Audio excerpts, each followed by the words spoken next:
Olá a todos, esse é o primeiro programa que nós estamos fazendo, de uma série, espero, com a participação de executivos das grandes empresas brasileiras, notadamente aquelas que têm cotação em bolsa, as empresas de capital aberto que todos nós negociamos.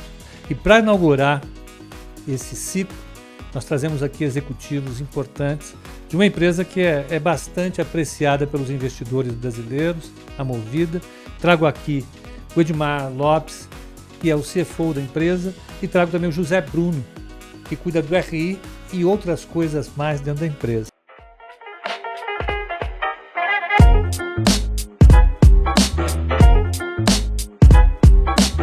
A Movida é uma empresa que tem hoje um valor de mercado superior a 6 bilhões de reais, né? Ocupa um papel destacado no seu mercado, tem milhares de investidores. E para falar um pouco dela, para contar um pouco da sua história, vou pedir para o Edmar falar um pouquinho para a gente. Edmar, obrigado pela participação. É um prazer começar com vocês aqui esse ciclo de entrevistas.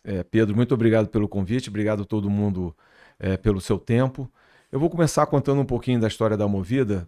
A Movida, na realidade, ela é uma história de empreendimento, né? Um empreendedor, que era a JSL lá atrás, entendeu que o mercado de aluguel de carros no Brasil tinha uma oportunidade de crescimento, de melhorar serviços, de melhorar a oferta, e acreditou na Movida, que naquele tempo era uma empresa que tinha 2.500 carros, né? Qual é o principal momento que isso chega? Lá em 2013, o foco em pessoa física. O mercado existia, o mercado era bem atendido, mas ele não dava foco à pessoa física. Junta a isso a questão da mobilidade urbana cada vez mais premente, né, aparecendo sob todas as formas, e a economia, né, do jeito que se apresenta hoje, que é o uso no lugar da posse. A gente está inserido nesse contexto. A companhia hoje tem quase 170 mil carros, são 168 mil carros. Nós abrimos o capital em 2017. E aí, um dos papéis importantes na companhia, claramente, é desafiar o que é feito. Então, foco em pessoa física, mais tecnologia, novos carros, carros de luxo, primeira frota 100% ar-condicionado das empresas grandes. E, de novo, agora, mais recentemente, trazendo o carro por assinatura, o carro, o aluguel mensal, como também uma oportunidade importante de crescimento. Mas vamos falar disso ao longo do tempo aqui. Com certeza, não tenha dúvida nenhuma. Para você dar uma ideia, o faturamento da empresa nos 4 trimestres fechados aí bateu 5.700, 5.717 para ser mais preciso. O EBITDA da empresa deu 1.810.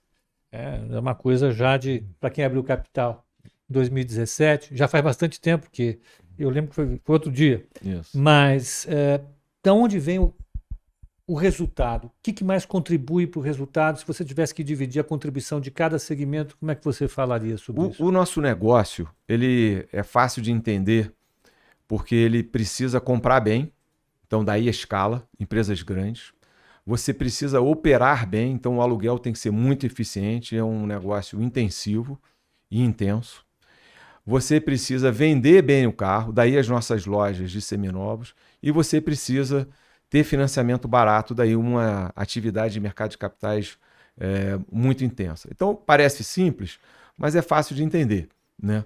É complexo, são 170 mil carros se locomovendo no Brasil todo dia, de todas as formas, com rastreador, com loja com 3.500 funcionários. Então, isso tudo faz com que a nossa operação seja uma operação integrada. Acho que esse aqui é uma primeira grande mensagem. A gente tem o aluguel de curto prazo, que é o RAC, e o aluguel de longo prazo, que é o GTF, né? Hoje, da nossa frota, a maior parte já está dedicada à GTF, que são contratos de longo prazo. Isso dá mais estabilidade à empresa, dá mais previsibilidade e opera com uma margem EBITDA maior. Mas quando você olha para faturamento, grosso modo, meio a meio. Metade é venda de carro e metade é aluguel. Às vezes um pouco mais de venda de carro, dependendo da época. Para a parte de resultado, o nosso negócio é alugar. Então, quando você olha no longo prazo, a maior parte da nossa geração de caixa vem do aluguel. Tá? a questão de venda de carros ela é importante porque é como você recicla o dinheiro dentro da companhia. Porque eu compro o carro, uso e depois eu tenho que vender. Eu não posso perder dinheiro na hora da venda. Né? É assim que o ciclo se completa. Com quanto tempo um carro está pronto para ser vendido, digamos assim? Pré-pandemia, e a pandemia esticou um pouco os prazos, a gente vendia os carros no RAC aproximadamente 14, 15 meses. Hoje esse tempo é de 18 meses. E para o GTF, que é o contrato longo, seja com a pessoa física ou com a pessoa jurídica, esse prazo é pouco mais de 30 meses na média. Então a gente está falando de contratos de até 3 anos, quando a gente olha para a atividade GTF. Então, quer dizer, eu sei que a gente compra um carro, saiu da concessionária 20% na cabeça. É claro que vocês não compram em concessionária, como você falou. Uma das coisas mais importantes é comprar bem, então vocês devem ter grandes contratos com as montadoras. Isso mesmo. Mas, enfim, o carro começou a ser usado, ele já tem uma curva de depreciação, que vocês devem seguir a risca, e na hora de vender tem que estar mais ou menos ali para não ter nenhuma perda. É mais ou menos isso? É isso mesmo. Você está correto. Então, isso, só para dar um exemplo, a gente faz verificações no mínimo quinzenais, com reuniões mensais para entender onde é que está o mercado e o que a gente está enxergando de depreciação dentro da companhia. Porque é uma questão temporal, né? Ou seja, se eu marco mal o preço do meu carro hoje, eu vou ter um prejuízo mais à frente. Sem dúvida. Então é muito cuidado, é um número grande, né? E é um número muito sensível. Qual o valor aproximado da frota hoje? A gente está com um ativo hoje de perto de 10 bilhões de reais. 10 bilhões de reais. O valor de mercado, né? Isso, valor de livros, né? O valor contábil, perto de 10. Mas com a valorização que a gente teve, especialmente no último ano, o valor de mercado passa de 12. Passa de 12. 13 bilhões. Então, o carro usado, ele subiu. Pela inflação. E pela oferta reduzida, né? A pandemia trouxe um choque para a cadeia de suprimento de várias indústrias, e notadamente a indústria automobilística foi das que mais sentiu. Então a gente está operando num cenário de pouco carro. Essa seria a minha pergunta. Na conferência, o CEO da empresa falou que um dos problemas básicos que vocês vão se focar agora é a manutenção dos veículos, porque está difícil comprar carro. Se mantém esse negócio ainda? Mantém. Né? No nosso caso, hoje, para o RAC, é a frota mais jovem entre as 3 empresas do setor. Né? Nós não podemos deixar a frota envelhecer muito mais do que o presente estado. E, felizmente, a gente tem conseguido receber carro das montadoras e, portanto, o processo de envelhecimento já encontrou o seu ponto de inflexão. A gente já começou, devagarzinho, a ter uma frota mais jovem de novo. Quer dizer, a oferta de automóveis está se está começando a se normalizar. Só que, além disso, Pedro, tem um ponto importantíssimo que é o que você faz dentro da companhia para lidar com o aumento com a inflação. Então, tem projetos, tem gente olhando esse negócio 24 horas por dia, credenciando oficinas, descredenciando oficinas. A gente tem mais de 7 mil prestadores de serviço só nessa torre no Brasil inteiro. Então, é um trabalho de todo dia. Só para dar uma ideia também, a gente acompanha os nossos carros do RAC, são 80 mil aproximadamente, com um rastreador, acompanhando a quilometragem, sabendo o momento certo da manutenção, enfim. Tem todo um trabalho preventivo para impedir que a frota fique muito velha.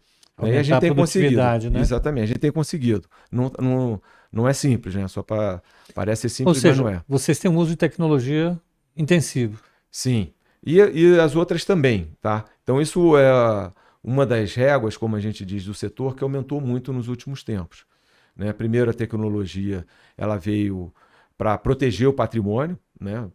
Fraudes e roubos e desvios, e agora cada vez mais a gente começa a usar com as outras informações, né? Manutenção, por exemplo, a gente tem alguns clientes onde nós temos cercas, né, eletrônicas virtuais para saber se os vendedores estão andando nas suas zonas de venda de maneira acertada. Enfim, tem uma série de dados que começam a ser trabalhados e que vão trazer mais eficiência, não só para a gente, né, quando toma conta do ativo, mas também para os nossos clientes na prestação da sua atividade. Uma outra coisa que eu vi também na conferência, já tinha já tá há algum tempo nas conferências, isso já está presente, eu acho que de 3 teleconferências passadas, que é o aumento da participação de carros de luxo. Por que isso é importante para vocês? Carro por assinatura e carro de luxo, o que a gente entende disso? Carro de luxo é muito mais um posicionamento de trazer um produto novo para um consumidor diferente. Não tem uma escala muito grande, mas conseguiu mostrar que existe também um público para isso. Esse é o primeiro ponto. O segundo ponto é que, se você olhar para tudo o que está acontecendo no mundo inteiro, tem havido uma mudança do portfólio de produção para carros cada vez mais caros. Então é preciso que nós, né, as empresas de aluguel, tragam essa experiência para o cliente também, né? E muitas vezes a gente vê que nós somos o test drive das pessoas, né? Porque uma coisa é dar uma volta no quarteirão, outra coisa é você alugar o carro por 3 dias e ir para uma estrada e saber se o carro funciona ou não. Então a gente também tem permitido esse tipo de experiência, né, para ajudar o cliente na sua decisão de compra, por exemplo, se for o caso, né? Adicionalmente, como acontece já no mundo desenvolvido há muito tempo, permite oferecer uma experiência, por exemplo, de um final de semana, né? Você tem um carro mais simples, no final de semana você quer pegar, por exemplo, uma SUV, enfim, toda equipada, a gente permite esse negócio, você viaja com seus amigos e divide a conta e vai tudo bem. Então, tem vários aspectos, de novo, com foco em pessoa física, que não existia no Brasil há alguns anos atrás, que a Movida foi o disparador, não sozinha, né? Houve também todos esses aspectos da economia em geral que ajudaram a gente a crescer e a sedimentar esses conceitos novos. O carro por assinatura, acho que o Zé pode falar um pouquinho também. Só complementar na parte do mix de carro, tem essa camada do carro mais premium, de luxo, mas tem também na frota média nossa uma sofisticação que vem acompanhando a indústria, né? Carros de entrada mais equipados, com mais equipamento, um maior mix de SUV, que a Movida foi referência na introdução dessa categoria e cada vez aumenta, que acompanha a tendência, é uma tendência no país, né? Quando a gente olha países mais desenvolvidos já tem um mix diferente, a gente está evoluindo para esse lugar e a Movida está indo junto, né, Ed? Isso. E o carro por assinatura é a última, né, não é a última no momento, é o último capítulo desse negócio que tem muita oportunidade de crescimento, né? Então ele vem para um espaço que fora do Brasil ocupado pelo leasing para pessoa física, né? A gente não tem esse produto no Brasil, então você consegue ter acesso mediante crédito. Então, do ponto de vista da pessoa física, olhando para o balanço da pessoa física, né, você passa a ter uma despesa operacional e não um investimento. Tipicamente, né, contratos curtos, contratos até 2, 3 anos, são contratos muito atrativos. Por quê? Porque o cliente se beneficia da nossa escala, né? E como a gente tem escala, compra muito carro e tem descontos relevantes, isso se traduz em preço e se traduz em comodidade, né? Por quê? Porque você não tem que pagar IPVA, você não precisa se preocupar com a manutenção, com a revisão, enfim, tem modalidade de contrato onde você tem carro substituto. Então, na realidade, é um conjunto de atributos de um produto que tem aspectos financeiros e aspectos de serviço para trazer de novo mais uma oferta para o mercado de automóveis em geral. Você acha que a tendência é esse mercado de assinatura crescer? Bastante. Todo mundo acredita muito, Pedro, porque quando a gente olha, né, para o investidor pessoa física, ele está aprendendo a olhar para o balanço das empresas, mas cada um de nós ainda precisa aprender a olhar para o seu próprio balanço. Claro, evidente. E se você botar na ponta do lápis, tipicamente, você trocar de carro todo ano é uma coisa que economicamente não faz sentido.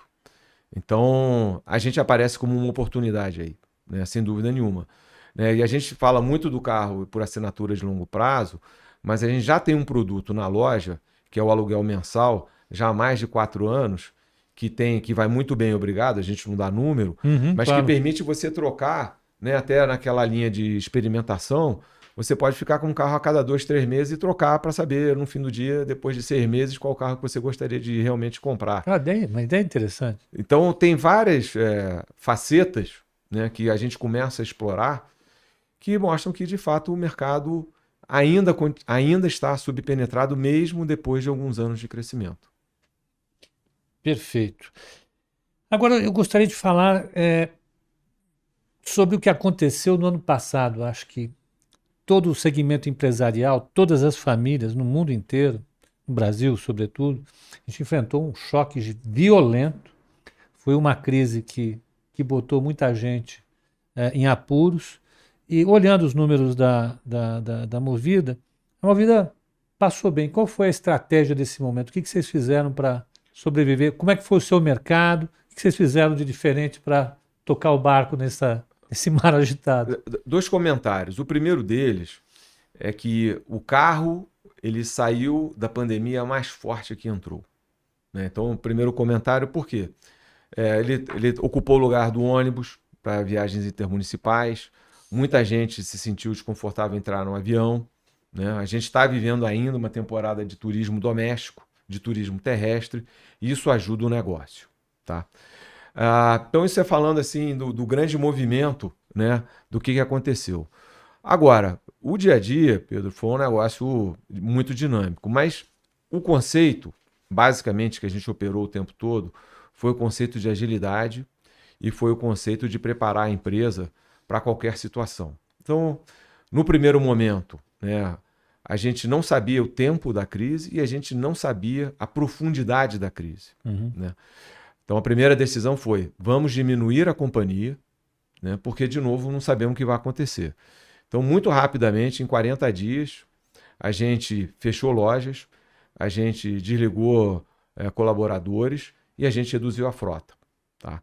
Paramos de comprar, de novo, não sabia o que ia acontecer. A gente compra carro todo mês. E aí ficamos 90 dias, eu diria quase que hibernando, com exceção de ficar vendendo carro. O conceito ali foi o seguinte, por outro lado, né, se a crise se aprofundar, a gente já cortou antes dos outros, já está magrinho, e aí o ajuste será menor. Mas se o mercado voltar, a gente também está leve para apertar o acelerador mais rápido que os outros. E foi o que aconteceu. Então, se por um lado nós fomos os que mais reduzimos a frota, nós fomos os que mais reduzimos a companhia, quando o mercado voltou, a gente foi o primeiro a acelerar. E a gente é quem mais cresce desde a metade do ano passado. Então, por que isso? Porque a gente conseguiu ter um balanço forte, conseguiu ter liquidez e o mercado ajudou, né? A nossa agilidade, nossa capacidade de decidir muito rápido também permitiu com que nós fôssemos a primeira empresa a colocar pedido de volta nas montadoras. Isso ajudou muito nessa retomada, porque as montadoras estavam igual a todo mundo, né, sem saber o que fazer. Aí, a partir do momento que a gente começou a colocar pedidos, entenderam, tem alguém que está vivo, vamos atender esse pessoal aí. E os números mostram que, de novo, da pandemia para cá, a Movida foi a empresa que mais cresceu, foi a empresa que mais agregou resultado e é a empresa que está andando mais rápido que os outros.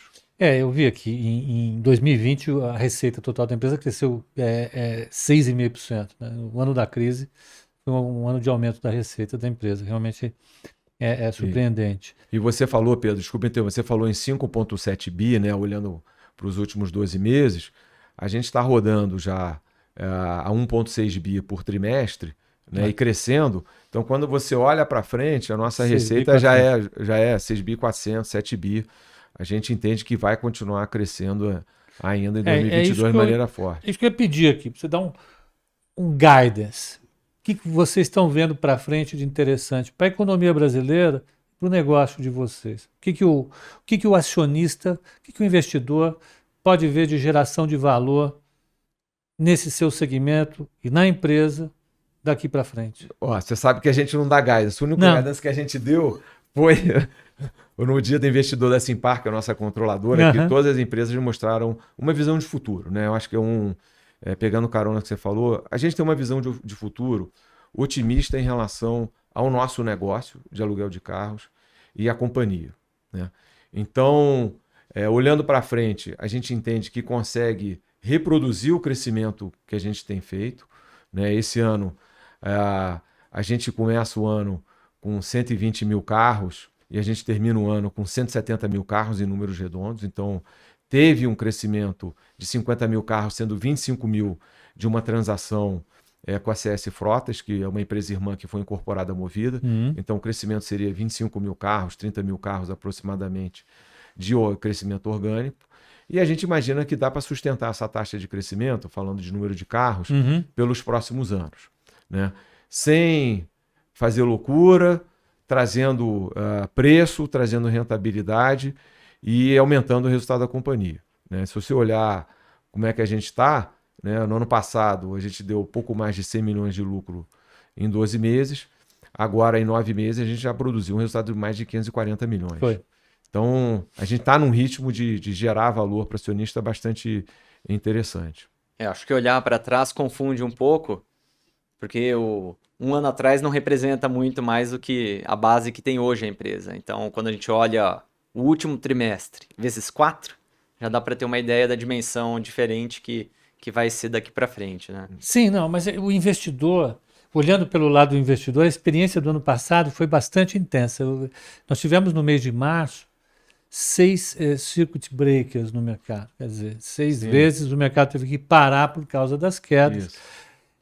Os nossos clientes são clientes que têm posições em ações, apreciam o investimento de longo prazo e nós passamos essa fase junto aqui, sofrendo bastante, mas foi um ano muito vigoroso para os investimentos.